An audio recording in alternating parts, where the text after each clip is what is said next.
Okay, let's brighten it up a bit. Let's take a sip of water. Also, if you haven't had any water today, go hydrate yourself, baby girl, okay? Because it's going to be a very juicy video, a very saucy video. No, I'm joking. Today's video is going to be all about my workout split, my updates, and sharing with you what I've been doing throughout the week and my training regime. So this is episode 3 of doing this for me, and it's my updated workout routine. So without further ado, let's get into this video.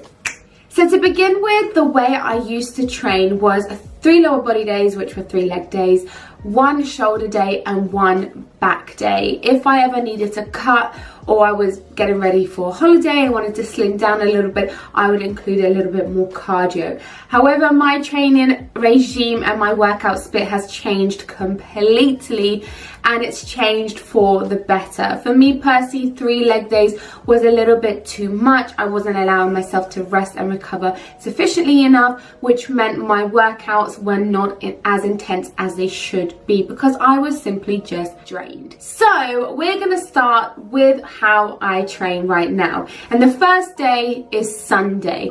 I know a lot of you guys were expecting me to say that Monday is my first workout day, but it's not. It's Sunday. The reason being is because I used to have Sunday as my day of leisure where I would chillax, relax, be with my dogs, be with my man. But now I realize that Sunday sets my mood and my mindset for the rest of the week. So why am I going to wait all the way till Monday? It gets to Monday, I get exhausted and I don't even work out. So Sunday is my first day. I get an intense lower body workout in. And normally it tends to be either quads and calves or hamstrings and glutes. Now let's just say I'm doing hamstrings and glutes. I try and do a really intense workout. I spend roughly 45 minutes to an hour in the gym. You truly do not need any longer. It matters what you're doing in the gym, not how long you're spending in the gym. So we're getting our glutes pumped, our legs working, we're getting ready for the week. This workout consists of compound movements. It consists of stretches, pumpers, activations to really get my glutes waking up and going. She needs to know that the week is coming, okay? So then we get to Monday. So I'm already prepped. My mindset is already on the go. We are ready to go, go, go. So we get to Monday. I'm doing an upper body day. Now, normally what I used to do is 1 shoulder day and 1 back day. But I never used to hit my chest. I never really used to train my arms that often, which was probably one of my biggest regrets because everything has to be trained. Every muscle is unique and important, and proportion is key. Proportion is key, people. Okay, so what I'm going to be doing on Monday is either a push or a pull day. So let's say we're doing a pull day. A pull day consists of back, biceps, and just a little sea salt sprinkle of shoulders, just a little bit.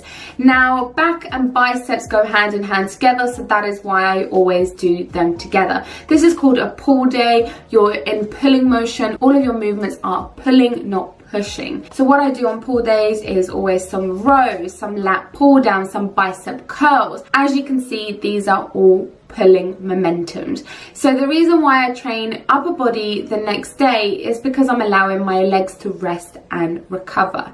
So then we go on to Tuesday. If my legs are rested and recovered, then I'm going to hit legs again. And this time we're going to be doing quads and calves. But normally, because I train them with such intensity, and when I mean intensity, I'm progressively overloading, I'm adding more weights, adding more supersets, just increasing the intensity of my workout so I really get a good pump and a good feeling. So let's say on Tuesday I'm rested and recovered from Sunday, I will be hitting quads and calves. But let's say I'm not, I am going to be doing a full body circuit. Now I absolutely love full body circuits. I target absolutely everything that I kind of neglect. From my calves, from my triceps. These are exercises that I wanted to incorporate in full body days, so I made sure that every single muscle group was getting targeted and getting worked. Now obviously other people have different goals and different preferences. Some people want to grow their glutes much more, but honestly I used to think 3 leg workouts a week was the way to grow your glutes, but I realized sooner rather than later that really what grows your glutes is having an intense workout and having enough time to rest and recover.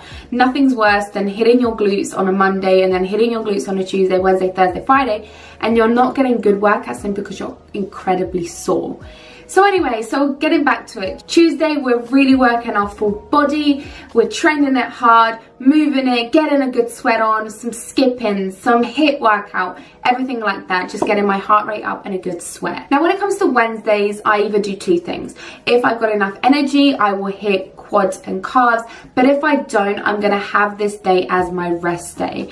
Now it's completely up to you when you choose to have your rest days, but I personally really love having 3 days on, 1 day off, 2 days off, 1 day off. Now the reason being is because by this time my body is genuinely exhausted, I'm tired, and I want to give myself a day in the week where I just relax. This is what works for me, it may not work for you. Now that means that when I get to Thursday's workout, I'm so rested and recovered, I can literally smash my workout. So now we're hitting quads and calves. You should not neglect your quads. I know a lot of people are really scared of developing really big quads, and I'm very quad dominated and I always grow my quads much quicker than my hamstrings. Now that doesn't mean I'm not including booty exercises and isolated movements in quads and calves, but I am focusing primarily on my quads. So we're squatting, so good old compound movements. We're doing some leg extensions, good quad isolations, but we're still doing a little bit of a hip thrust. We're still incorporating calf exercises because you got to grow your baby calves. Okay, calves are important.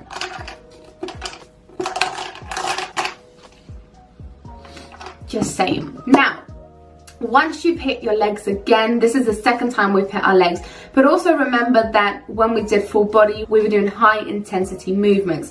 So we were doing jumping squats, jumping lunges, so you were still using your legs. Now we get to Friday, getting down on Friday. Okay. Friday is now push day. Push day. Now I never really used to train my chest. I used to be really paranoid. I used to think I was going to grow these massive pecs, but that's not the case. You need to not neglect your chest. It's important.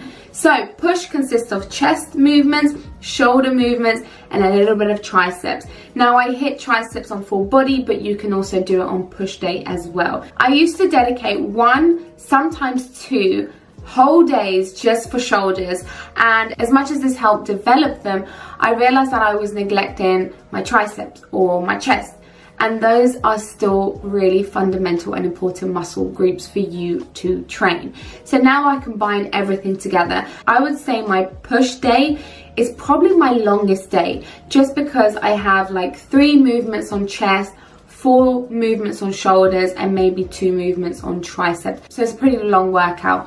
But I don't mind that because it's kind of the last work I'm doing for the week. So then Saturday is my rest day. I'm resting on Saturday. I like to leisure, do my thing. And when it comes to having an active rest day, I like to walk the dogs with Jack. So basically we walk the dogs 3 times a day, about 15 minutes each time. So you're getting a good 45-minute less session in, which is low intensity steady state cardio. You don't have to do this, you can have a complete rest day, but personally me, I just love walking and I love moving, so it's easier for me. Now, as you can see, my workout split has changed completely. I never used to do a push day, I never used to do a pull day. I used to dedicate back and shoulder days, and I never used to hit chest. I realized over the time the importance of training your chest, the importance of not neglecting any part of your body. Now, there is nothing worse than seeing a booty guide tell you to train your booty only and not hit your upper body. That is wrong, honey bun. Don't tell people to do that. Every single muscle group is important. Now, another thing I want to say is chest, back, shoulders, triceps, biceps are important.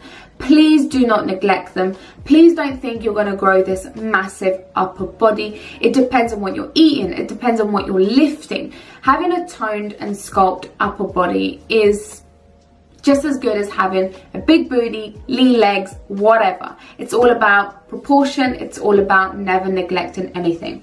Now, also something different that I'm doing is, if you've watched episode 1, you guys would have known that I struggle a lot with body weight movements. I am not very strong when it comes to pull-ups or tricep dips or push-ups or anything like that. So I've made it a priority, especially for 2019, to build my upper body strength and to build my body weight strength. What I'm doing is, in every single workout that I have, I'm doing 3 sets of 20 pull-ups assisted, 3 sets of 20 assisted tricep dips, 3 sets of 20 leg raises. Now, the reason I'm doing these 3 things is to increase my upper body strength, is to increase my core strength, and it will help me grow my body weight strength.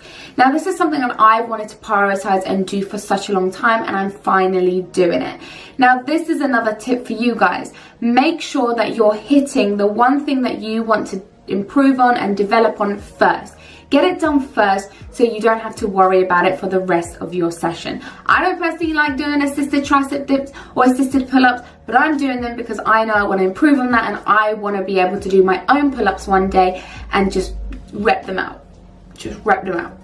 So that concludes the video. That is my workout splits update. I hope it truly helped and gave you a perspective on how your girl trains. So how are you finding doing this for me? I'm really hoping that this series is helping you, it's motivating you, and it's keeping you accountable. It's keeping me accountable, putting all this information out and telling you guys that, look, like, I'm trying to do this, I'm trying to do this. So it's really helping me, and I hope it's helping you. So let me know in the comments down below. Also, tell me what your workout split is, and have you ever done a push day and a pull day, and if this is something that you might consider. Make sure that you are subscribed to this channel, and make sure that you are following me on Instagram. Comment down below for any future videos that you may have or would like to see. Remember that I love you always and forever. Ever, ever, ever, ever, ever, ever, ever, ever, ever.